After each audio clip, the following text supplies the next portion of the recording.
Ótimo, Nathan. Estou muito animado para te receber. E isso vai ser muito divertido. Quero começar com uma pergunta muito aberta, de alto nível. Como você se torna um criador bilionário? Ah, sim, é uma pergunta de alto nível, mas, sabe, meio desafiadora ao mesmo tempo. A ideia por trás de um criador bilionário é pegar algo que é tão valioso, que é a atenção. Essa ideia, sabe? A atenção é uma das maiores moedas que temos por aí. Empresas investem bilhões de dólares para comprar atenção por meio de anúncios. E como criadores, temos atenção de sobra. É nisso que somos os melhores, criar e capturar atenção. Então é pegar essa atenção e direcioná-la para algo onde você tem um valor real de equidade. Então, muitos criadores estão apenas empolgados em, sabe, ganhar a vida em tempo integral, pagar a hipoteca, esse tipo de coisa. E eles meio que aumentam a escala e dizem, ok, e se em vez de ganhar dinheiro com produtos afiliados, ou alguma receita de anúncios, e se eu estivesse ganhando com meus próprios produtos, sabe? E estou vendendo cursos, treinamentos, todo esse tipo de coisa. Mas realmente, aqueles que se tornam criadores bilionários são os que constroem, usam seu público e atenção para construir uma marca com valor de equidade duradouro. Um dos meus exemplos favoritos é Mark Sisson, que tinha um blog chamado Mark's Daily Apple. Foi um dos primeiros blogs de dieta paleo, estilo de vida paleo. Ele chegou a ganhar milhões de dólares anualmente. Algo fantástico. Provavelmente entre 2013 e 2015. E então o que ele fez foi usar essa plataforma para lançar uma marca chamada Primal Kitchen, que era toda voltada para, sabe, fazer uma maionese amigável ao paleo e depois entrou em molhos para salada e outros molhos a partir daí. E ele conseguiu usar essa audiência para lançar, sabe? Então, foi realmente difícil, e bens de consumo embalados, e a levantou. Em cerca de 3 ou 4 anos, ele vendeu para a Kraft Foods por 200 milhões de dólares. E então, sabe, ele pegou o que era um bom negócio, e então, sabe, em vez de vender, sabe, atenção, ele vendeu produtos e escalou isso até, sabe, uma saída massiva. Não oficialmente $1 bilhão, mas dá para entender a ideia. Isso é uma quantia considerável para a maioria dos criadores. Eu acho que a parte difícil para os criadores, e eu pensei muito sobre isso, e o que o Mark fez é realmente muito interessante. E eu acho isso um pouco novo, porque muitos criadores são criativos em primeiro lugar, e depois são pessoas de negócios em segundo lugar, e eu realmente acho que nós dois somos, na verdade, o oposto, porque eu venho de um background em SaaS, assim como você. Como empreendedor, você constrói um negócio, entende o crescimento em escala e também é um criador ao mesmo tempo. Mas eu acho que muitos criadores lutam para descobrir como criar valor empresarial ou criar algo que eles possuem, porque muitos criadores fora de... Não estamos falando como os Logan Pauls ou o MrBeast, eles têm um alcance tão massivo que sim, eles espirram um produto, as pessoas vão saber sobre isso, mas pessoas que não têm alcance assim, e querem começar um produto e não sabem como construir um negócio em si. Então, como o Mark teve sucesso quando quantos criadores lançam linhas de mercadorias, ou escolhem um produto e parece apenas desaparecer, e parece estar cansado, e então eles o matam, até mesmo. Ah, quem é aquela maquiadora? Eu vou esquecer o nome dela. Agora mesmo. Ah, minha namorada vai me matar, de qualquer forma. Há uma grande maquiadora que basicamente lançou toda a sua linha de maquiagem. Mas o ponto é que os criadores lutam para construir negócios. Então, como eles fazem isso efetivamente? Ou é mais inteligente para um criador ter participação em uma empresa que tem um operador, que pode realmente, um empreendedor, que pode realmente construir algo para eles? Sim, há algumas coisas nisso. Primeiro, acho que você precisa saber quais são seus pontos fortes. Se você está dizendo, eu sou criativo, de cabo a rabo, meu maior talento, eu consigo chamar a atenção. Mas eu não quero me envolver com desenvolvimento de software, cadeia de suprimentos, operações, finanças, nada disso. Então você provavelmente não deveria se envolver nessas coisas apenas para correr atrás de dinheiro. Portanto, encontrar o operador será crucial. No sistema operacional do empreendedor, que é o sistema operacional do empreendedor, que é um framework popular que muitos fundadores usam, eles têm essa ideia do integrador, alguém que pega suas ideias como o visionário, o porta-voz, tudo isso, e eles são responsáveis por administrar as operações do dia a dia.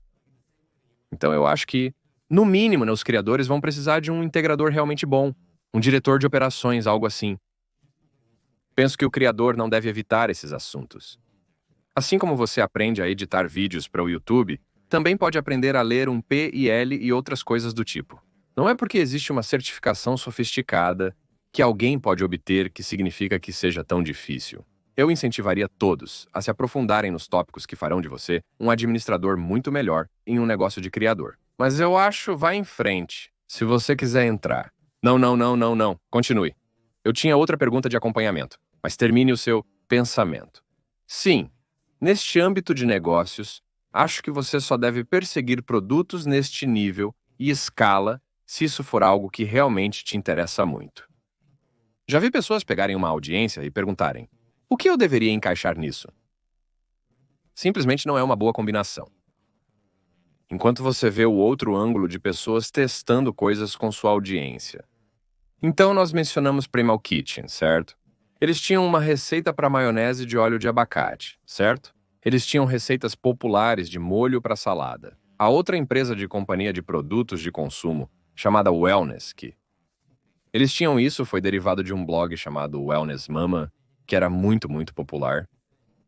E eles tinham essa receita de pasta de dente caseira e natural que era muito popular. Então eles basicamente decidiram pegar algo que já era popular e promovê-lo. O terceiro seria: o que é isso? Kettle of Fire. Eles fazem um caldo de ossos inspirado em uma receita famosa e construíram um grande negócio a partir disso. Então você sabe, você está seguindo essa tendência que já tem interesse e empolgação. E o outro exemplo que eu realmente gosto é o Mark Rober, onde com o canal dele no YouTube, ele tem menos de 40 milhões de inscritos ou algo louco assim. Ele não iniciou afirmando que faria uma caixa de ciências por assinatura. Ele começou sendo patrocinado por uma caixa de assinatura mensal. E ele está analisando como isso funciona com o meu público. Ele estabeleceu uma excelente parceria com eles. Em determinado momento, ele refletiu e pensou que poderia fazer algo consideravelmente melhor. Não sei os detalhes, mas provavelmente ofereceram termos decentes para ele. Porém, ele pensou que poderia não apenas criar um negócio melhor, mas também integrá-lo melhor com os vídeos. Eu posso vender melhor? E então ele acabou criando a Crutch Labs, que eu não me lembro dos números, mas quero dizer que está perto de 100 milhões por ano, em receita ou algo assim. Os números de assinaturas são simplesmente incríveis. Ele busca os primeiros sinais de adequação do produto ao mercado, em vez de simplesmente lançar produtos para uma audiência existente. Vamos apenas tentar preencher algumas coisas que realmente não são sustentáveis. Negócio. Eu estou me perguntando se pensou nisso, porque tenho certeza que você pensou, com o ConvertKit, que está renomeando para Kit. Mas muitos da audiência ainda o conhecem como ConvertKit. Você tinha uma estratégia para encontrar antecipadamente o ajuste do produto ao mercado ou para reverter a engenharia de um produto para um público que você sabia que seria um sucesso? Ou houve várias iterações, falhas e estresses?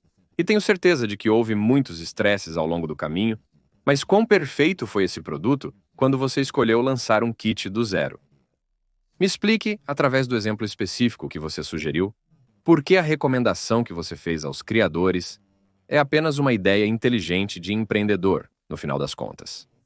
Então, minha formação é em design de software. Eu desenvolvi vários apps para iPhone. Escrevi livros sobre desenvolvimento de aplicativos para iPhone e web. E isso me levou ao mundo dos criadores.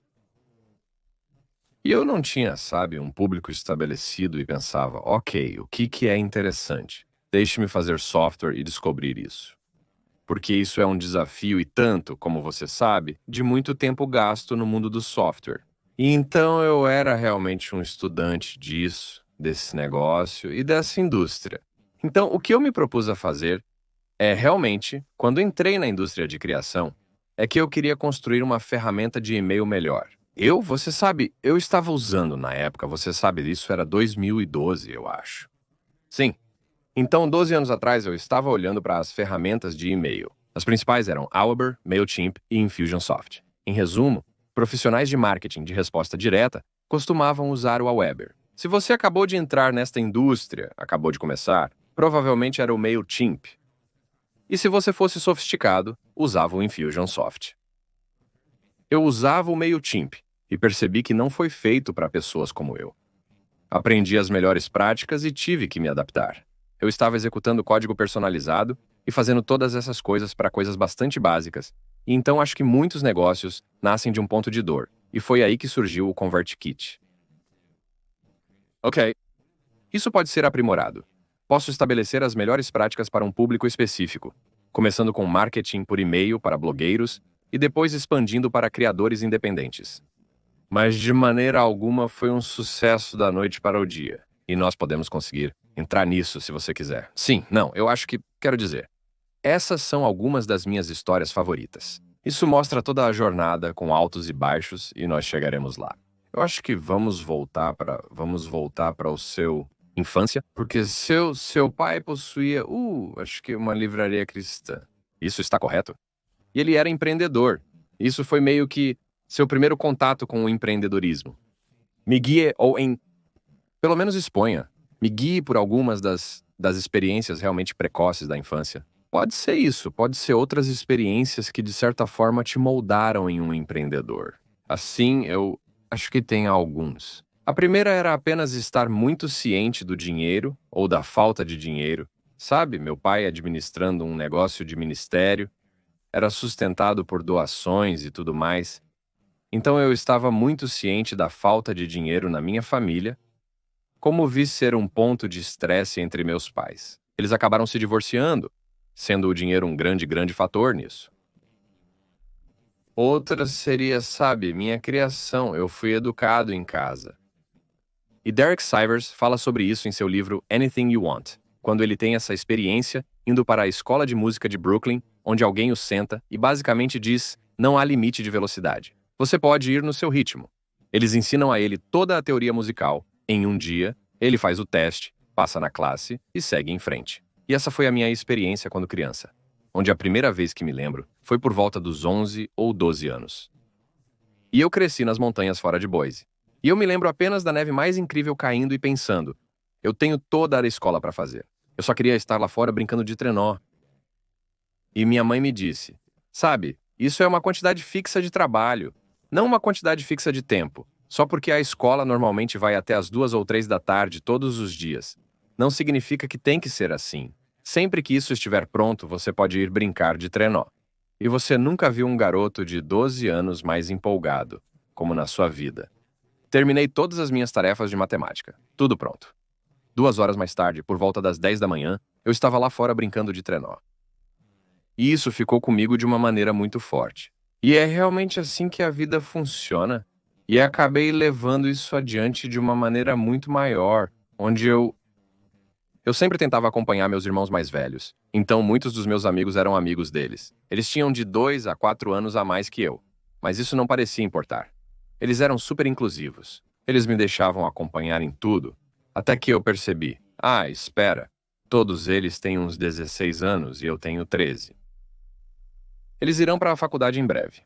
E essa diferença de idade, que parecia não ser um grande problema, logo se tornará um abismo gigante, com eles longe e eu aqui. Então eu estava pensando, sim. Eu estava falando sobre isso com minha mãe. E eu perguntei, o ensino médio é um número fixo de anos ou é uma quantidade fixa de trabalho? E ela estava, é uma quantidade fixa de trabalho. Você tem irmãos mais velhos. O currículo já está definido. Você pode se formar quando tudo isso for feito, com níveis de nota aceitáveis. E então foi exatamente como aquele exemplo de trenó, onde eu me lembro de pensar que faríamos essas viagens de Boise para Seattle para essa família. Sabe, é uma viagem de 8 horas e meia. Lembro-me de pensar que fico realmente entediado quando estou estudando matemática. Também fico muito entediado nessas viagens. Por que não combinar essas duas coisas? Meu irmão mais velho, ao meu lado, já cursou álgebra 2 ou algo similar. Naquela viagem de 8 horas, eu faria um mês ou mais de lições de matemática, avançando por 30 ou 40 lições e aprendendo tudo isso. E sim, sabe, receber ajuda sempre que eu precisava. Eu tinha essa mentalidade e acabei me formando no ensino médio aos 15 anos, indo para a faculdade. Abandonei a faculdade aos 17 anos, no meio do curso. Para começar no Buster, vou te dizer que quando você tenta pesquisar sobre seu passado e linha do tempo, é muito confuso, pois vi que você abandonou. Aos 17 anos, eu não entendia por quê. Usava inteligência artificial para pesquisas e preparação para o show. E algo parecia não estar funcionando corretamente. Como se algo estivesse totalmente errado. Não, isso é. Então você foi educado em casa. E isso é o que permitiu que você adotasse essa mentalidade, que permitiu que você se candidatasse para entrar e depois abandonasse aos 17 anos. Então é essa ideia que, sabe, eu provavelmente não li isso de Derek Sivers até eu ter, sabe, 20 anos ou mais. Eu teria que ver quando o livro Tudo que Você Quiser foi lançado. Mas ao ler isso, pensei que ele estava descrevendo minha vida ao dizer que não há limite de velocidade, e apenas falava sobre como a vida é projetada para seguir no ritmo da pessoa mais lenta. Seja em uma turma de 25 pessoas ou, sabe, estrutura e projetos de trabalho, tudo isso, você sabe que quer tornar as pessoas confortáveis. Ninguém deve ficar para trás, pois tudo acontece em grupos. E ele é tipo, olha, não precisa ser dessa maneira. Você pode se concentrar e focar nisso. Eu me lembro de pensar, eu fiz dança de salão na faculdade e então eu estava na equipe de dança de salão competitiva por alguns anos e realmente gostei disso, mas eu não fazia isso com frequência e depois da faculdade eu não fazia com frequência, mas sabe, talvez eu fizesse uma vez por mês ou algo assim. E eu me lembro de conversar com alguém tipo, há quanto tempo você faz dança de salão? Fiquei cerca de 6 anos até agora. Eu tinha um amigo que se mudou para LA e começou a fazer isso 4 ou 5 noites por semana, realmente se envolvendo nisso. Eu fazia isso uma noite por mês? E provavelmente levou 6 meses para ele chegar ao ponto em que ele era tão bom quanto eu. Em 7 meses, ele provavelmente era 50% melhor do que eu, e em 8 meses, ele era 2 vezes melhor. E isso realmente me lembrou que, tipo, seu tempo e meu tempo não são necessariamente iguais. Nós dois poderíamos ter feito isso. Eu poderia ter feito isso por 6 anos. Em 6 meses, você poderia ser tão bom quanto. E é como? Quão focado e deliberado você é com isso? A ideia de que não há limite de velocidade e que você define o próprio ritmo provavelmente moldou todos os aspectos da minha vida. Eu sinto que essa é uma das ideias mais inteligentes que já ouvi neste podcast, pois não acho que muitas pessoas tenham essa percepção do tempo. Eu acho que líderes de pensamento bem intencionados, influenciadores, dizem para você equilibrar e aproveitar a jornada, o que é importante para que você não desista cedo demais. Mas eu amo que você não precisa ser limitado só porque levou 6 anos para alguém chegar lá. Você poderia chegar lá em 1/4 ou 1/8 do tempo, com o foco certo, a mentalidade certa, e a aplicação correta, e a alocação correta da sua largura de banda para essa coisa específica. Muito, muito. Exemplo semelhante, um amigo meu, seu nome é Trent, e ele passou, sabe, ele construiu e vendeu várias empresas, nada de saídas loucas, mas ele fez algumas coisas boas no espaço de comércio eletrônico, e tudo isso, acredito que ele esteja nos seus 50 e poucos anos, e decidiu no ano passado que queria se tornar um piloto de linha aérea. O que, se você tem 53 anos, é a coisa mais ridícula, porque primeiro, há uma aposentadoria obrigatória aos 65 anos. Então, quando as pessoas dizem tipo, você tem muito tempo para perseguir seus sonhos e tudo isso, ele diz, ok, eu tenho 12 anos, que essa carreira é até possível. Agora, ele pode voar de fretamento privado e outras formas, mas há essa aposentadoria obrigatória. A outra coisa é que para voar, você precisa voar por uma companhia aérea. Você precisa ter 1.500 horas de voo como realmente atrás dos controles de um avião que está no ar voando. Leva de 3 a 4 anos para conseguir isso. São anos para obter as classificações básicas, se tornar um instrutor e trabalhar para subir de nível e tudo mais. E ele decidiu que não tinha tanto tempo assim. E então, basicamente, se propôs a ver o quão rápido ele poderia fazer isso. E então, onde a maioria das pessoas consegue, sabe, talvez todas as suas leituras, desde a primeira licença de piloto privado, até se tornar um instrutor de voo em 1 ano. Se estivessem focados, ele fez isso em 90 dias. Porque a sabedoria convencional é que você deve voar 3 vezes por semana. E ele pensou, esqueça isso, vou voar 2 vezes por dia, 6 dias por semana. E sabe, ele está no simulador, treinando o tempo todo. Tipo, ele apenas registrou, obviamente, o máximo possível. Ele está há 18 meses em sua jornada, e acredito que nesta semana atingirá 1.500 horas, feito em menos da metade do tempo. Ele tem uma oferta de emprego da SkyWest, que é uma companhia aérea regional. Ele criou um canal no YouTube sobre o assunto, e ter uma audiência o ajudou muito. Adoro exemplos de pessoas que dizem que o ritmo padrão é para os outros. Tipo, eu vou descobrir como definir meu próprio ritmo. Ei, pessoal, Scott aqui. Queria tirar um momento para agradecer de coração a todos vocês. 6 anos deste programa, graças a todos vocês. Suas audições, apoio e compartilhamentos. É o que mantém isso funcionando. Quando comecei, não imaginava o quão grande isso se tornaria, as vidas que tocamos, as histórias compartilhadas, as lições aprendidas juntos. É humilhante. E acredito que estamos construindo algo especial aqui, uma comunidade onde ninguém precisa reinventar a roda. Estamos todos juntos nisso, aprendendo e crescendo. Se você ama este show e ele fez a diferença para você, por favor, compartilhe com alguém que precisa. Conte a um amigo, poste nas redes sociais o que funcionar. É a melhor maneira de manter isso forte, trazer convidados ainda melhores e compartilhar mais sabedoria que muda vidas. Você pode nos encontrar em qualquer lugar. Visite successstorypodcast.com se você curte ouvir podcasts. Se você gosta de vídeo, pode ir ao YouTube. É youtube.com/c/Scott D. Clary ou boletim informativo, newsletter scottdeclary.com. Apenas espalhe a palavra. Sou eternamente grato a cada um de vocês. Sigamos aprendendo, crescendo e tornando este mundo um pouco melhor juntos. Tudo bem, vamos voltar ao show. Você já notou, obviamente, isso é uma espécie de tese sobre a vida que você adotou e faz todo sentido. Mas você já notou se alguém está ouvindo isso e eles estão tipo, ah, sim, vamos apenas, desculpe meu francês, dar tudo de si no que quer que eu esteja tentando fazer, você corre através da vida, do empreendedorismo, dos precursores que você tem que passar para chegar ao resultado final desejado. Existem pontos negativos, existem precauções, existem avisos, existem sinais de alerta que você simplesmente nota para alguém se tentar. Isso, como eu reflito, olhando para trás, acho que tentei crescer rápido demais. Como se provavelmente houvesse mais diversão e entretenimento que eu poderia ter aproveitado. Não sei. Me diverti muito durante o ensino médio, a faculdade e tudo mais. Acho que provavelmente diria a mim mesmo que você tem mais tempo. Acho que provavelmente tive muita ansiedade e urgência durante esse processo. Então provavelmente tentaria trazer mais uma atitude do tipo, a vida é um jogo, porque acho que há muitas coisas divertidas nisso. Onde você está tipo, tudo bem, vamos olhar para a faculdade. Por que não testo metade dessas aulas? Como ir a Barnes & Noble, comprar o guia de teste para os Estados Unidos da América. História 1. Eu estudei muita história no ensino médio.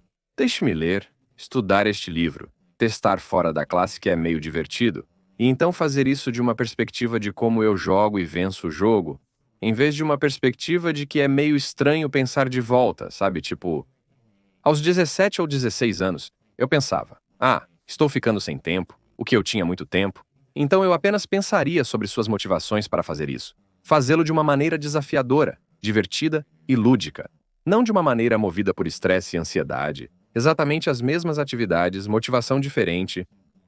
Muito bom. Então, obviamente, você é um criador de conteúdo agora. Eu aprendi que você escreveu em um ponto quando estava, eu acho, querendo entender se você estava entrando em blogs e escrita. Você escreveu 1.000 palavras por dia durante 600 dias seguidos, o que é absolutamente incrível. E qualquer um que esteja ouvindo isso está como bem. Agora que eles realmente sabem como você olha para a vida, talvez faça um pouco mais de sentido. Mas para a maioria das pessoas, isso é como um momento de surpresa. Como você mantém esse comprometimento por tanto tempo? Então, quando você escreve 1.000 palavras por dia durante 600 dias, qual é a motivação para isso? Qual é a razão? Tipo, você é um criador, você é um escritor, você é um blogueiro. Qual foi o propósito que isso serviu em sua vida quando você começou isso? Sim, então, no início de 2012, eu estava trabalhando como designer de software freelancer. Eu tinha feito um monte de aplicativos para iPhone, tanto para mim quanto para clientes. E eu tinha tido muitas ideias para conteúdo que eu queria criar. Eu admirava muitos criadores de conteúdo nas áreas de web design, negócios, design de software, entre outros. Eu decidi que queria escrever um livro. Eu quero escrever e publicar um livro. seja de forma independente ou tradicional. E eu tinha esse problema onde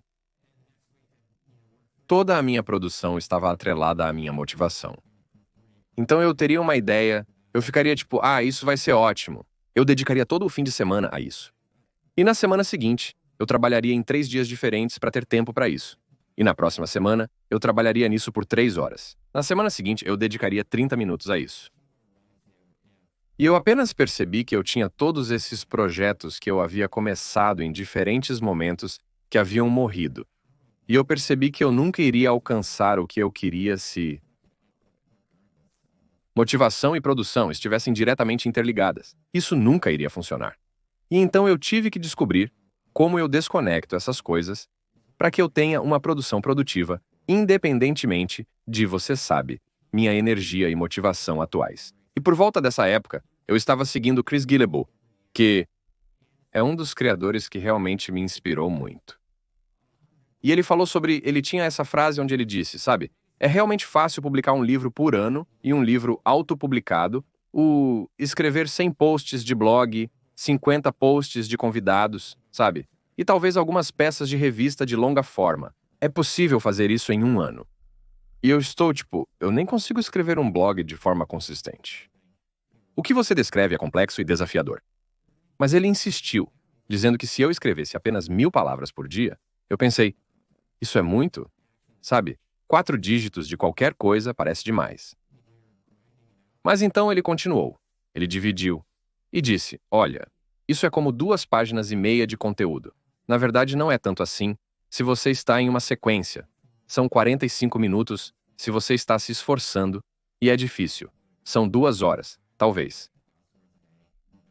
Então eu estava pensando nisso. Eu estava esse vai ser o meu objetivo. Eu tenho que desconectar o resultado da minha motivação atual. Meu principal objetivo é escrever 1000 palavras diariamente, independentemente das circunstâncias. E me concentrei muito nisso. Na verdade, a primeira coisa que eu fiz, já que eu era um desenvolvedor de software, foi criar um aplicativo para acompanhar uma sequência de escrita de 1000 palavras por dia. E então eu comecei a fazer isso, mas acabei conseguindo, 10 dias seguidos e depois quebrei minha sequência e depois consegui 5 dias e a quebrei.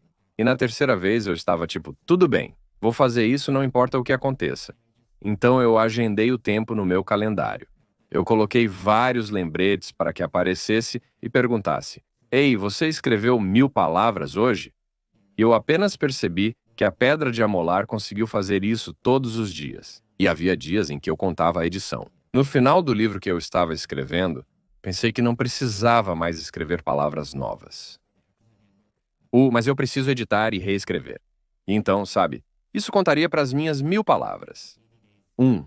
E quando publiquei meu livro, que se chamava O Manual do Aptsan, publiquei em setembro de 2012 e eu tinha terminado, e eu cheguei a 80 dias seguidos, escrevendo 1000 palavras. E no dia seguinte, Commit, o aplicativo que eu tinha feito, apareceu e perguntou se eu ia escrever 1000 palavras hoje.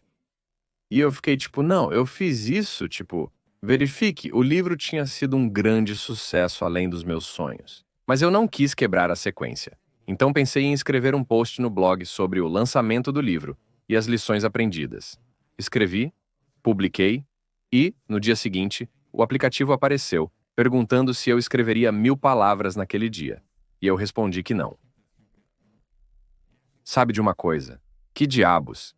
Vamos escrever outro livro, e então, 90 dias depois, eu tinha escrito e publicado outro livro sobre design de aplicações web. E então, eu apenas mantive essa sequência. Na verdade, não foi até 600 dias depois que acabei pegando herpes zoster, ficando super doente, lidando com um monte de coisas da vida, que finalmente quebrei essa sequência. Parece que houve um resultado muito tangível. Obviamente, os livros que você acabou publicando, isso também é como um campo de treinamento mental e um exercício mental que provavelmente te serviu muito bem na construção do ConvertKit. Isso me lembra muito o Seth Godin também. Sou um grande fã do trabalho dele. Se você escreveu 1000 palavras por dia durante os dias do calendário, obviamente sabe que ele tem escrito todos os dias por muitos anos. Não necessariamente 1000 palavras. Sim, ele publica diariamente, o que é incrível. É verdade, sou um grande fã do Seth. Ele foi o palestrante principal na nossa primeira conferência. Eu acredito que esses escritores olham para ele porque publicar todos os dias provavelmente não é apenas escrever. Você tem que editar, e os pensamentos que ele coloca em tudo, todos os dias, são tão prolíficos. Na verdade, acabei sentando com o agente literário dele, que é um. Eu realmente acabei sentando com o agente literário dele, que tinha ido. O Seth era uma casa ou um apartamento quando ele estava. Em turnê. E ele, o agente literário, para um de seus livros. Pelo menos assumiu que ele entraria neste apartamento e seria como algumas pessoas escrevendo fantasmas para ele. E ele não é só ele, é só ele. É só Seth escrevendo. E nada mais, ninguém mais, nenhuma assistência. Nenhum fantasma, é só ele. Ele se senta e produz uma ideia por dia. Mas de qualquer forma. Então não sobre Seth. Isso é sobre você. Se você vai olhar para alguns dos. Então depois de você publicar esses 2 livros, obviamente centenas de postagens de blog, em que ponto a ideia de ConvertKit? E agora a Kit entra em jogo sim. Foi realmente muito em breve. Há tantas coisas que eu olho para trás e fico divertido com meu processo de pensamento na época. Então eu tinha algumas coisas acontecendo. E então, em 20 de setembro de 2012, publiquei meu primeiro livro, para uma audiência de 800 pessoas, em uma lista de e-mails do MailChimp.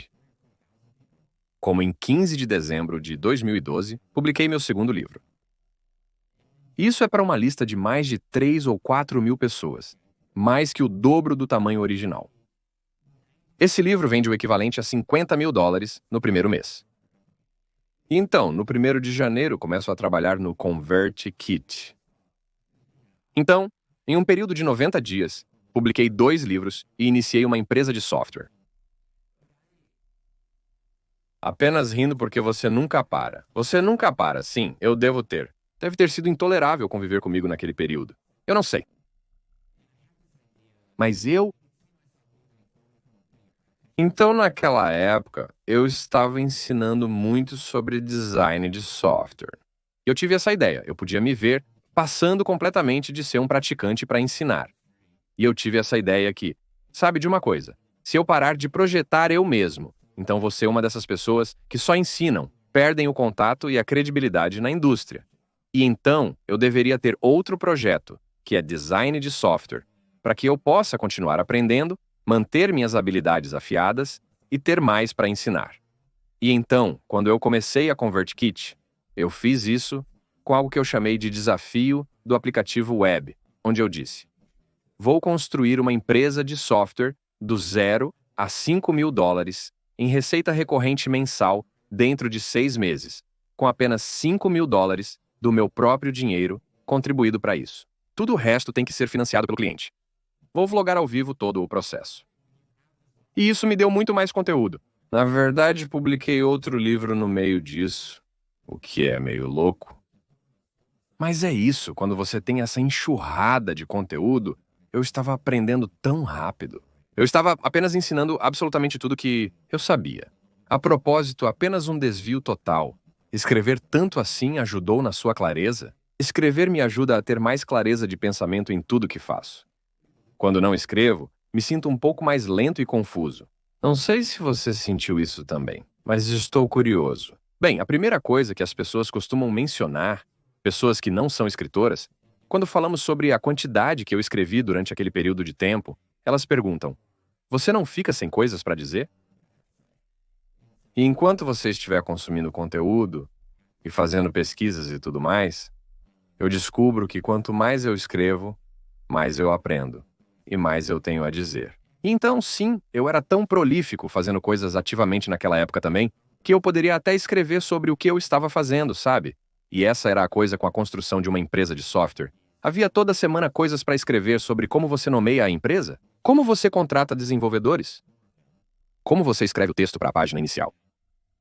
E é realmente onde eu solidifiquei esses valores fundamentais, ou esses mantras que eu tenho, que agora são 4. Mas o primeiro é: ensine tudo o que você sabe. O segundo é criar diariamente, e o terceiro é trabalhar em público. E o quarto é ser generoso por padrão. E tudo isso gira em torno de criar constantemente, aprender e compartilhar. E se você fizer essas coisas consistentemente, você não pode perder. Eu não quero sair do ConvertKit ainda, mas como você mencionou, e eu ia falar sobre isso, Pensei que eram 3 coisas, mas não percebi que você adicionou uma quarta. Então esses 4 mantras, talvez apenas 2, 3 frases sobre cada um para um criador que está ouvindo isso, ou um empreendedor que quer ser um criador. Como eles adotam esses 4 mantras enquanto saem e criam conteúdo, documentam sua jornada, fazem vlog, meme, tweetam, escrevem, fazem o que quer que seja. Sim. Então, o primeiro de ensinar tudo o que você sabe, realmente foi uma lição difícil para mim, porque eu comecei no design de web e tudo mais, e eu simplesmente não entendia a diferença entre a expertise que eu tinha e a expertise daqueles que eram públicos e conhecidos e famosos.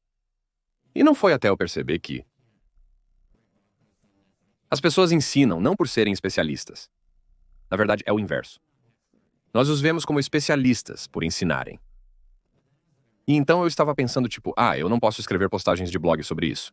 Eu não posso, sabe? Tipo, eu não sou um especialista. Então eu não posso ensinar isso. Mas então foi que eu percebi que, na verdade, era a primeira vez que eu estava tentando instalar Ruby on Rails no meu computador, o framework de programação.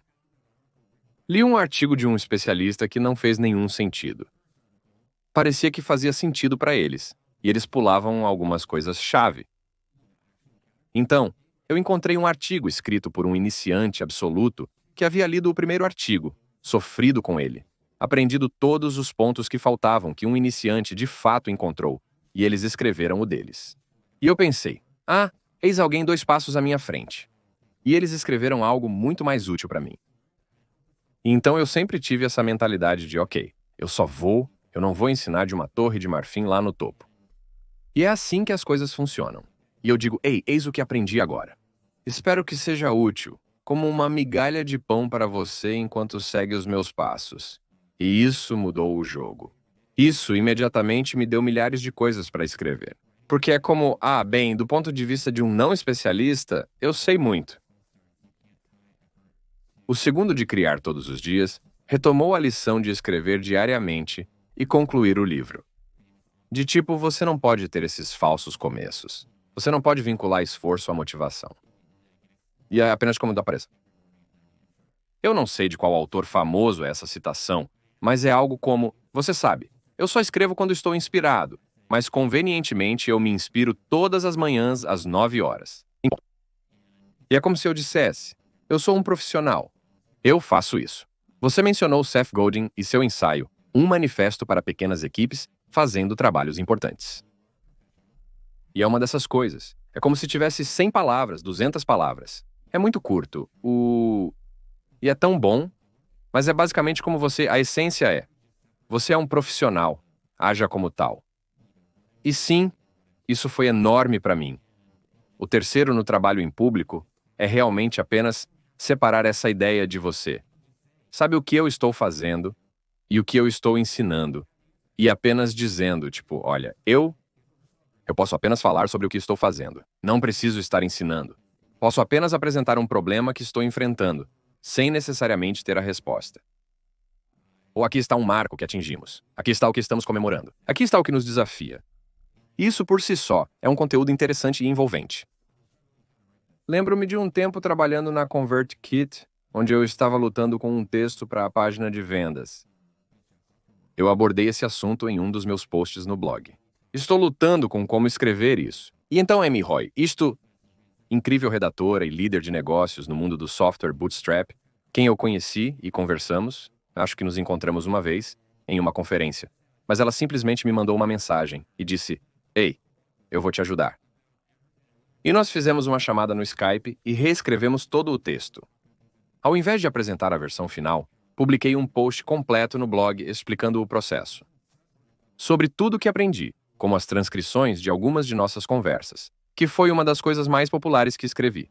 As pessoas queriam ver como um grande redator trabalha nos bastidores.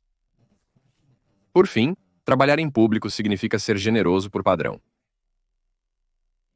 Quando as pessoas vendem conteúdo online, elas têm isso. Pergunta que surge muito: o que eu deveria vender? E o que eu deveria dar de graça? Frequentemente, as pessoas dirão algo como, ok, vou dar 20% de graça. E vou vender 80% disso, certo? Porque se eu der demais, as pessoas não vão comprar o que estou vendendo. O problema quando você segue esse caminho é que você nunca fornece tanto valor de graça. Então você nunca cresce uma audiência tão grande. Então você nunca acaba tendo tanto alcance. E então não há muita receita disso. Eu gostaria de inverter isso, não 80-20 de doação. Começou com o 80-20 de dar 80 de graça e guardar 20. Acho que agora, provavelmente, sou mais como 95-5 de generosidade padrão. Dou praticamente tudo e depois guardo um pouco. Cobro um preço justo por isso e então há muito dinheiro a ser feito nessas áreas. Então esses são os 4 mantras e eles guiaram muito do que eu fiz como criador. Através a razão para você até mesmo começar essa empresa. Quem gosta? Estou supondo que você estava se servindo. Isso é o que você mencionou antes. Que é uma das melhores maneiras de construir um negócio, você está atendendo a um ponto de dor que você sabe que está tão envolvido. E você está em isso você, isso, você. Você tem todas essas experiências que estão te frustrando. Você vai construir um produto para isso. Então você está servindo os criadores. Neste ponto, fale-me sobre a economia do criador naquela época. Quem você estava servindo? Alguns dos problemas que os criadores tinham quando o ConvertKit foi criado pela primeira vez. Alguns dos problemas que talvez tenham sido resolvidos ou não foram resolvidos no interim. Eu só quero entender a sua tese sobre a economia do criador. Mais especificamente, eu acho, profissionais de marketing por e-mail, blogueiros, escritores. Sim. Então, a economia do criador naquela época não era chamada assim. Eu acho que esse termo foi cunhado talvez perto de 2018, 2019. Era principalmente dominado por autores e blogueiros, certo? E então você tinha muitas pessoas publicando. Você incentivava as pessoas a se inscreverem no seu feed RSS. Às vezes, o feed RSS e os provedores, como o Google Reader, encerravam, fazendo as pessoas perderem acesso a uma grande parte do seu público. Então você tinha esse contingente que realmente investiu em e-mail desde o início e eles se saíram muito, muito bem. Os problemas que estamos resolvendo são como oferecer algo gratuito, como um capítulo de amostra de um livro ou um PDF, em troca de alguém se inscrever na minha lista de e-mails. Isso era difícil e doloroso nessas ferramentas. Então, essa é uma característica central que eu apenas implementei. A próxima coisa era que muitas pessoas estavam apenas enviando, você sabe, e-mails de transmissão ou de campanha. Isso é enviado para toda a lista simultaneamente. E eu realmente me fascinei com essa ideia de sequências de e-mail. Se você se inscrever no primeiro dia, receberá e-mails programados para você. Se eu me inscrever 10 dias depois, receberei os mesmos e-mails, porém, programados especificamente para mim. E essa ideia de que, espere um segundo, eu posso fazer essa sequência uma vez, e ela pode funcionar perfeitamente, e se alguém se inscrever daqui a um ano, não vai perder todo o ótimo conteúdo que eu já compartilhei. Mas não havia uma interface que facilitasse a escrita dessas sequências, de forma fácil e eficaz. E então, uma das minhas primeiras inovações foi realmente apenas criar uma interface onde você tinha o editor de e-mail principal, e então todos os outros e-mails ao lado, para que você pudesse alternar entre eles super facilmente em vez de entrar e sair o tempo todo. E então, na verdade, o ConvertKit foi lançado realmente com base nessas duas ideias de facilitar isso. E então, à medida que expandimos, muito para a entregabilidade e marcação e segmentação e relatórios e todas essas coisas basicamente vistas através da lente de escritores e criadores de conteúdo, porque todas as outras ferramentas eram como Ei, somos para todos os pequenos negócios, sabe? E então, ter essa lente estreita nos permitiu construir algo que era realmente eficaz, mas não tinha toda a desajeitamento de tentar servir a todos. Agora, aos 24 anos, você meio que teve uma encruzilhada para o ConvertKit e você teve que descobrir se queria continuar ou queria encostar isso. Então me explique o que aconteceu. Talvez este tenha sido um dos pontos mais estressantes quando você estava construindo isso. Para os empreendedores que estão ouvindo, dê alguma orientação, alguma sabedoria sobre que tipo de processo de pensamento ou estrutura você teve que passar para decidir qual direção você queria seguir. Sim, então quando pensamos em muitos negócios, é como se eu tivesse começado, trabalhado consistentemente nele, e ele foi melhorando cada vez mais, se acumulou. E aqui estamos hoje. É mágico, sabe? O ConvertKit não começou assim. Em 6 meses, não atingi $5.000 de receita recorrente mensal. Eu não estava ganhando $500 mensais. Essa quantia provavelmente teria sido melhor, pois teriam percebido que não estava funcionando. Mas eu passei tempo nesse meio termo doloroso de quase sucesso. E é só essa ambiguidade. Então estávamos com 2.000 por mês em receita recorrente. Então, a partir daí, tive dificuldades para conseguir mais clientes e acabei diminuindo gradualmente porque a rotatividade é uma coisa dolorosa dentro disso. Todos falam sobre os benefícios da receita recorrente. Eles não falam sobre a dor da rotatividade. Então isso continuou por um tempo. E então, cerca de 18 meses após o início do negócio, eu tinha meus livros e cursos que estavam indo bem. E eu estava em uma conferência. E um dos outros palestrantes lá, Hiten Shaw, estávamos voltando do jantar. E ele simplesmente disse, tipo, "Ei, cara, acho que você deveria fechar a ConvertKit." Eu me lembro de ficar surpreso num primeiro momento. Então, em segundo lugar, pensando, tipo, isso não é uma coisa muito legal de se dizer. Eu passei 1 ano e meio construindo essa coisa. Milhares de pessoas estão acompanhando a história de eu construir isso. Tipo, o que está acontecendo? E ele diz, sim, você provou que vai ter sucesso em...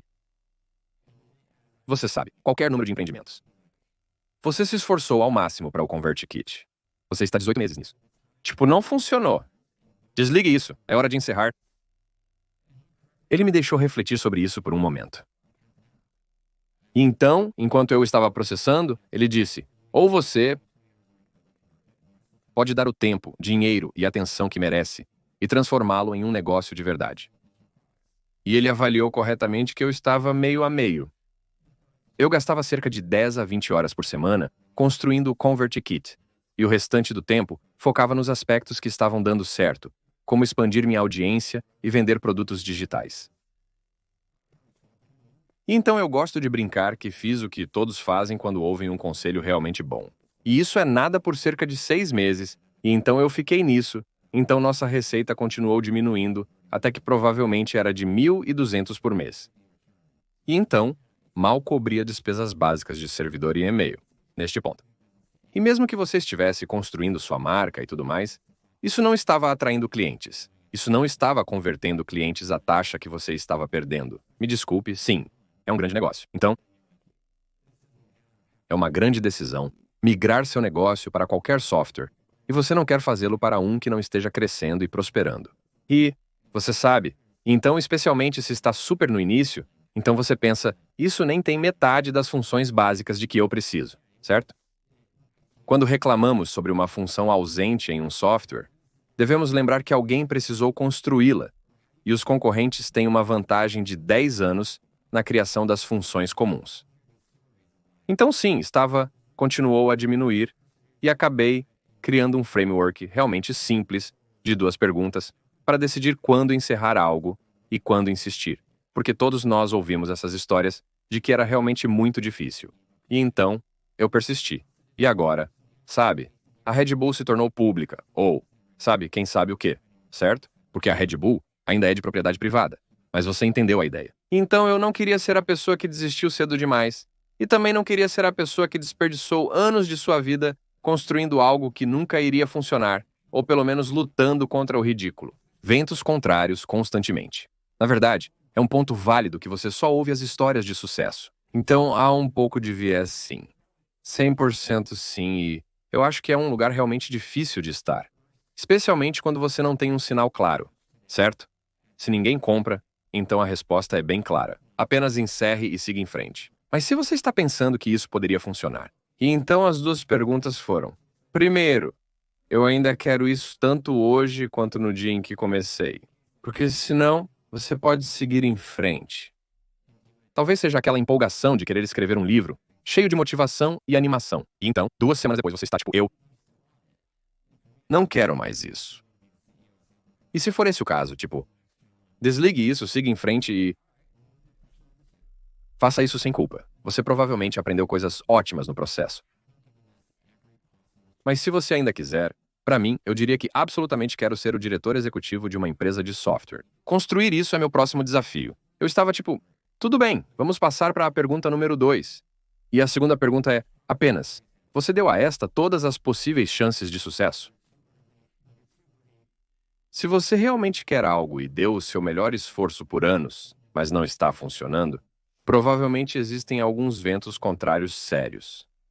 A ideia não funciona. Você está muito cedo ou muito atrasado. Sabe? Você não é a pessoa certa para resolver este problema, qualquer número de coisas, mas você pode encerrar e seguir em frente sabendo que realmente deu o seu melhor. Mas para mim a resposta é não. Eu senti que não tinha. Isso é um lugar difícil de estar, por um lado, onde você diz, eu realmente quero isso. E aí você diz, eu não dei o meu melhor. E eu imagino essa pessoa como quem eu acabaria sendo anos depois deles, numa festa, sendo como, oh sim. Então era tipo, ei, o que aconteceu com o Convert Kit? E tipo, oh, você sabe, você sabe. Se eu realmente me concentrasse nisso, eu poderia ter feito aquilo funcionar. Ou se eu apenas tentasse isso, ou eu apenas tentasse aquilo. E eu percebi que isso iria levar ao arrependimento. Mas basicamente sempre me perguntando se eu poderia ter conseguido isso se eu tivesse apenas feito essas coisas. Se eu tivesse dado todas as chances possíveis e percebi que era algo com o qual eu não estava disposto a viver. E então isso realmente me deixou em um lugar de tipo, tudo bem, eu só posso encerrar isso quando eu sentir que realmente dei o meu melhor esforço absoluto. E isso deixou muito claro que eu tinha que redobrar os esforços. Posso perguntar por quê? Por quê?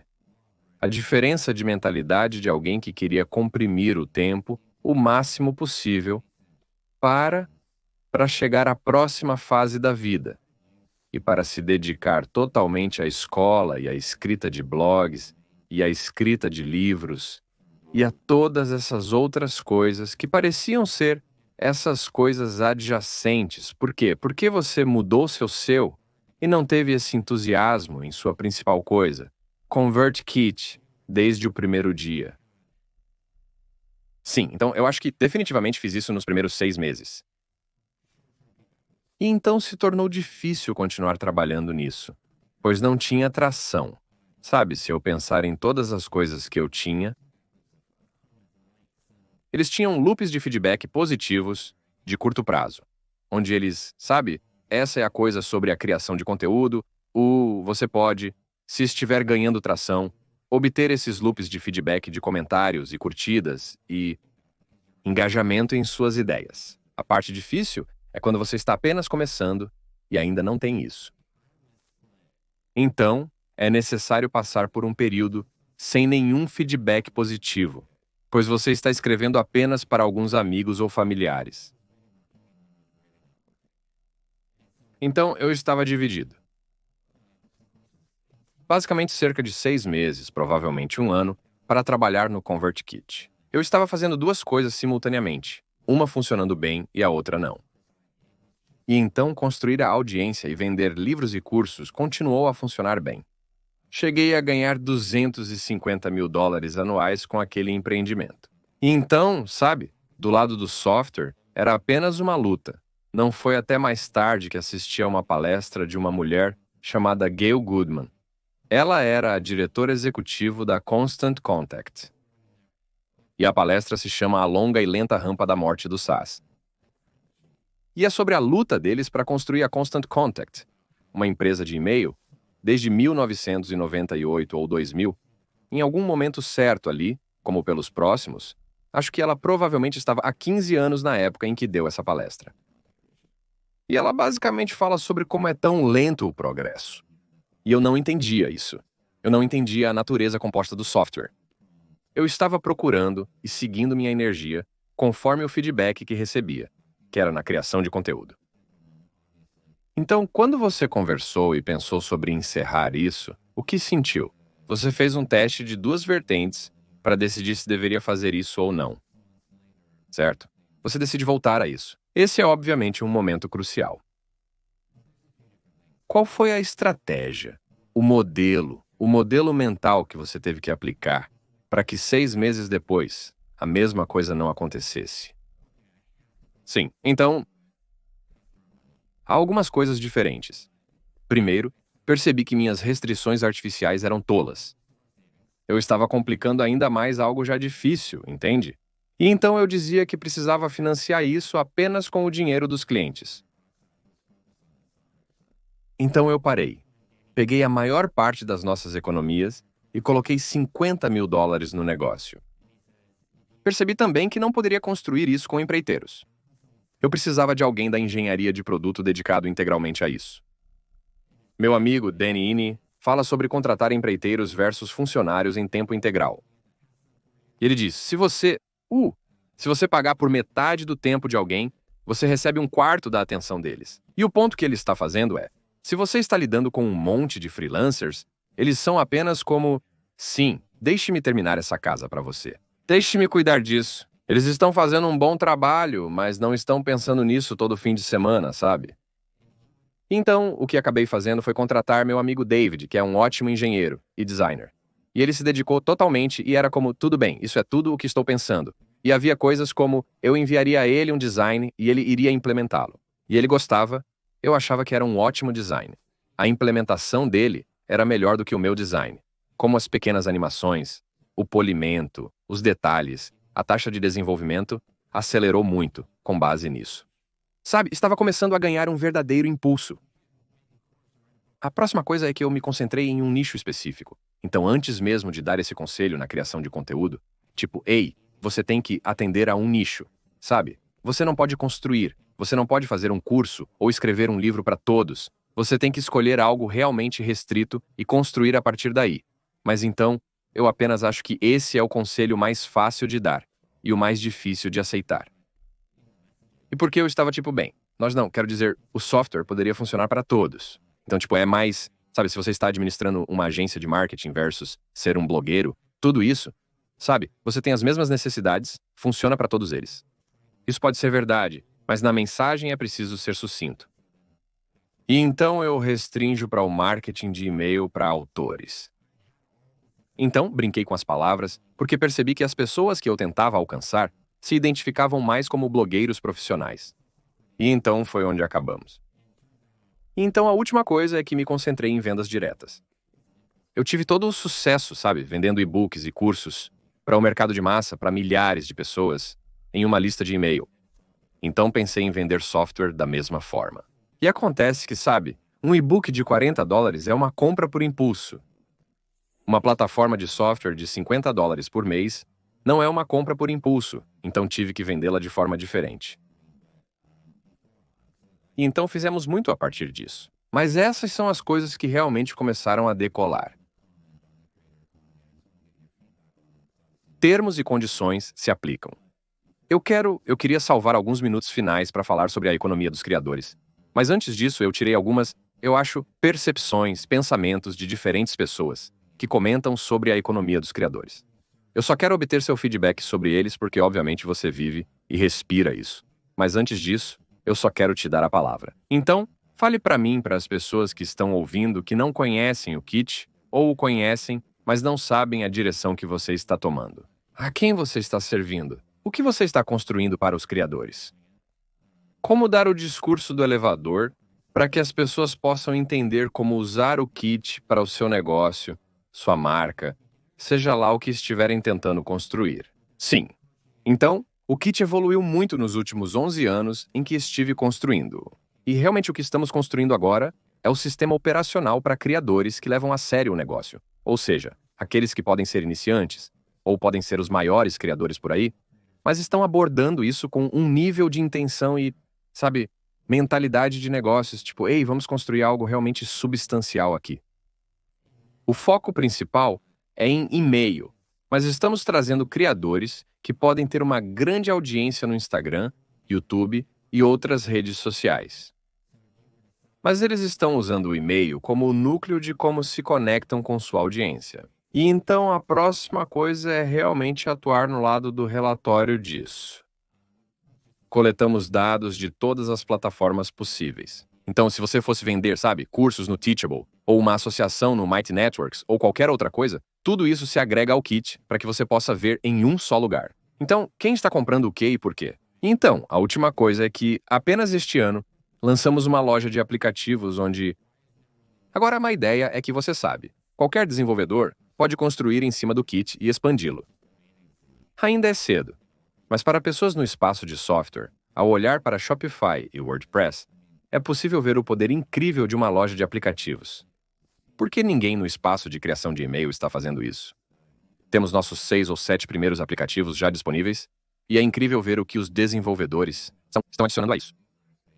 E eu quero dizer, se você é um criador ouvindo isso, quero dizer, outros concorrentes surgiram agora e talvez apenas fale sobre as semelhanças, as diferenças. Não posso citar nomes de concorrentes, não farei isso. Mas há muitas pessoas atuando no espaço de e-mail e também no espaço de newsletter. Então, como você se destaca? A quem você atende de maneira diferente de alguém? Como criador, consigo pensar em alguns outros nomes que surgiriam de imediato. Sim, então eu acho... Sabe, primeiro, os maiores players no mercado são como o Campaign Monitors, ActiveCampaign e MailChimp, onde eles ainda são, sabe, muitos múltiplos do nosso tamanho e receita, e então contra esses, é como se disséssemos, ei, estamos realmente focados em criadores. Nós fazemos todas as coisas que eles fazem, mas seguindo as melhores práticas para criadores. Agora, do outro lado, provavelmente existem 3 principais empresas que surgiram nos últimos anos que estão focadas em criadores especificamente, assim como nós. E essas seriam a Flowdesk, Beehive e Substack. E então eu acho que a Flowdesk é quero dizer, eles iniciaram essa empresa do zero. Então é incrível, incrível o que eles construíram. E eles realmente se concentraram em um belo design de e-mail. E então isso é algo que provavelmente chegamos um pouco tarde para desenvolver. E então eles construíram um ótimo negócio nessa área e, ao verificarmos a popularidade deles, decidimos igualar a beleza no design de e-mail, mas de forma acessível e muito mais fácil de usar. Coisas como você tem que usar os templates deles. Mas no nosso, há um mercado aberto, onde qualquer designer pode criar, vender e compartilhar templates gratuitos. Então eles têm dezenas de templates, eu acho. Temos centenas de opções com design de qualidade e acessibilidade superiores. Além disso, acabamos de lançar nosso plano gratuito para até 10.000 assinantes. Então, estamos aqui, apenas use o produto de graça, tentando trazer todo mundo. Por outro lado, empresas como Beehive e Substack, apoiadas por capital de risco do Vale do Silício, estão investindo quantias expressivas no espaço do criador. É como se vocês, criadores, fossem ovacionados como a grande novidade. Então, sabe, Andrews e Horowitz, ou Google Ventures, ou quem quer que seja, como podemos investir 50 milhões de dólares para ver se isso vai funcionar? Essas plataformas são focadas em e-mail. Eles focam na monetização por meio de newsletters pagas, um tópico que podemos explorar mais a fundo. Eu acho que newsletters pagas são ótimas. Kit alimenta muitos deles, mas não é a maneira mais eficaz de ganhar a vida como criador. Temos esses dados de gerenciamento de newsletters para pessoas como James Clear, Andrew Huberman, Tim McGraw. Quero dizer, tantos criadores gigantes que conseguimos ver, aqui está o que realmente funciona. E são os próprios criadores que estão vendendo seus produtos, se tornam algo que gera milhões ou dezenas de milhões por ano. Então sim, nós somos a plataforma independente construída especificamente para criadores, e eu acho que jogando nisso é extensível e cresce com você. É meio que a principal ideia. Estou curioso sobre algumas de suas opiniões sobre o futuro da economia do criador. Então eu estava apenas olhando para algumas opiniões contrárias. Apenas alguns pensamentos. Então, um pensamento, o cara que colocou isso aí é Alex Kantrovitz. Ele é um jornalista com um podcast. O pensamento é que, após anos de hype, a economia criativa está se chocando com a realidade. Programas de influenciadores estão fechando, investimentos secando, e a recessão ameaça esmagar criadores e a infraestrutura tecnológica por trás deles. A economia criativa sofre particularmente porque sua classe média ainda não emergiu. O que você sente? Quais são seus pensamentos sobre essa citação? Sim, houve uma tendência inteira, talvez em 2021, onde as pessoas estavam dizendo como a economia criativa não tem uma classe média, e isso foi realmente interessante. O assunto foi muito noticiado. Isso indica que a classe média ainda não surgiu completamente. E eu me lembro de assistir isso e pensar, eles não poderiam estar mais errados. Mas eu entendi a perspectiva deles, porque basicamente o que eles estavam vendo no espaço dos influenciadores é todas essas pessoas tentando sem conseguir tração. Talvez eles tenham conseguido um monte de visualizações no TikTok, tipo 100 mil seguidores e um monte de visualizações no TikTok, mas isso nunca se transformou em receita. E então você tinha o outro extremo do espectro, onde você tem as grandes celebridades ou aqueles criadores que se tornaram grandes celebridades, que estão recebendo enormes quantias de dinheiro, como acho que foi anunciado ontem ou hoje, que a Wondery fez um acordo de 100 milhões de dólares para o podcast dos irmãos Kelsey. Então você pensa que temos os dois extremos. Temos pessoas ganhando quantias absurdas de dinheiro, certo? Tipo, isso é próximo do valor que eles ganharam como, sabe, jogadores estrela da Liga Nacional de Futebol. E eles estão fazendo isso para um podcast semanal agora. E então, nenhum dinheiro no outro extremo. Mas o que estávamos vendo e sempre vimos na Kit é a classe média próspera, certo? Estamos vendo o criador que está ensinando algo de valor. Eles estão ensinando design. Eles são um professor em Kansas que demonstra como administrar e gerenciar bem uma sala de aula. Aqui estão meus planos de aula para o ensino médio de inglês. E os clientes deles são outros professores que estão tentando fazer seu trabalho melhor, certo? E eu vejo, exemplo após exemplo, de pessoas ganhando centenas de milhares de dólares por ano em todos os tipos de indústrias, seja cozinhando, ou observando pássaros, ou, sabe, desenvolvimento, qualquer uma dessas coisas. E existe uma classe média muito próspera, mas a diferença é que eles não estão atrás de visualizações. E, geralmente, não estão impulsionando isso com base em receita de publicidade ou patrocínio, então o que eles estão fazendo em vez disso é ensinando algo de muito valor. Na maioria das vezes, eles estão ensinando uma habilidade que faz dinheiro para pessoas que têm dinheiro. E com isso, estão construindo um relacionamento profundo com um público menor. E então, eles estão vendendo um produto eles mesmos. E há um caminho tão claro para fazer dezenas de milhares ou centenas de milhares de dólares com isso. E então eu acho que muito dinheiro entrou na economia do criador perseguindo esses extremos, e até agora, isso tem principalmente ignorado a classe média. E então, são mais ou menos as ferramentas como o Kit que são como, ei, nós sempre estivemos aqui. Temos um lugar na primeira fila para o que realmente funciona. E estamos neste ponto. Você está habilitando a classe média com o Kit, realmente. Sim. E estamos observando literalmente bilhões de transações, bilhões de dólares passando pela plataforma, e as pessoas estão ganhando uma enorme quantidade de dinheiro. E é apenas... não é tão chamativo, ou basicamente a imprensa ainda não pegou isso. E também acho que é porque as pessoas meio que querem, elas viram como os influenciadores decolaram de uma maneira. E as pessoas meio que querem que os influenciadores falhem, porque parece falso e forçado, então essa é uma manchete que as pessoas querem escrever. Há uma grande diferença em dizer que existem criadores entregando valor substancial e obtendo uma renda sólida. E partindo daí, não é tão atraente uma manchete. E também parece que há, na mesma linha de pensamento, as pessoas olham para as organizações de notícias tradicionais e legadas e elas... Tipo, esta é na verdade a segunda citação que eu ia trazer. De onde era isso aqui? Ah, era sobre isso do Jack Conte, o diretor executivo do Patreon. E ele estava falando que os criadores estão prestes a ter o controle de alavancagem e influência política e cultural a um grau sem precedentes. Mas há uma insinuação nesse pensamento de que o objetivo do criador é substituir a mídia tradicional e as notícias tradicionais.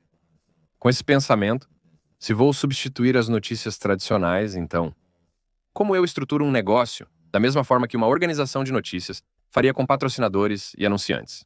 E eu acho que esses são os objetivos de um criador que não entende, por exemplo, como vender um produto ou como construir um negócio. Eles buscam gerar o máximo de impressões ou visualizações para atrair patrocinadores.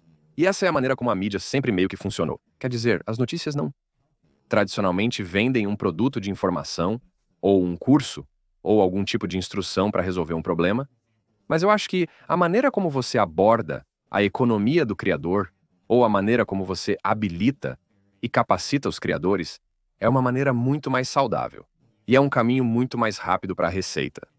É assim que eu vejo. Sim, eu acho que está certo.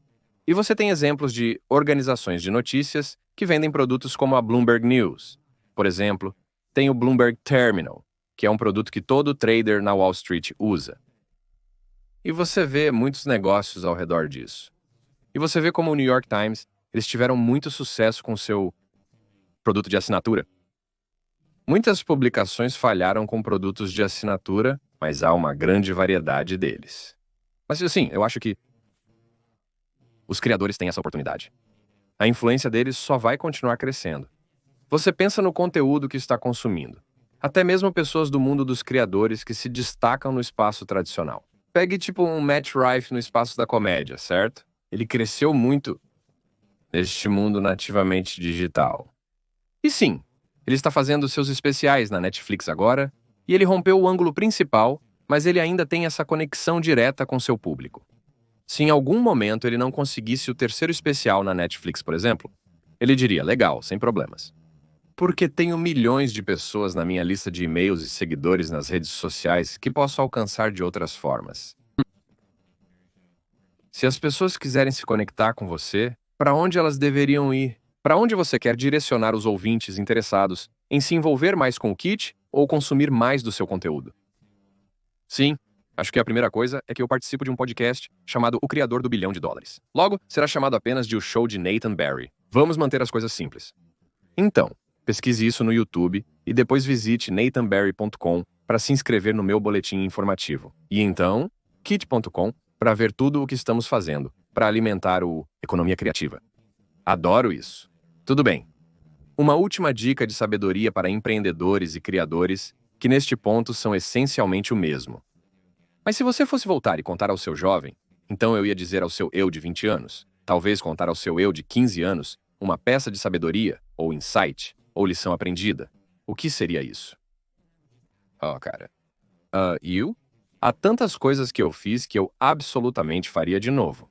Eu acho que voltando à ideia de que não há limite de velocidade, essa é a coisa que eu enfatizaria, tipo, faça isso. Continue direcionando isso do jeito que você quer. Eu apenas acrescentaria, preste atenção às suas motivações enquanto faz isso.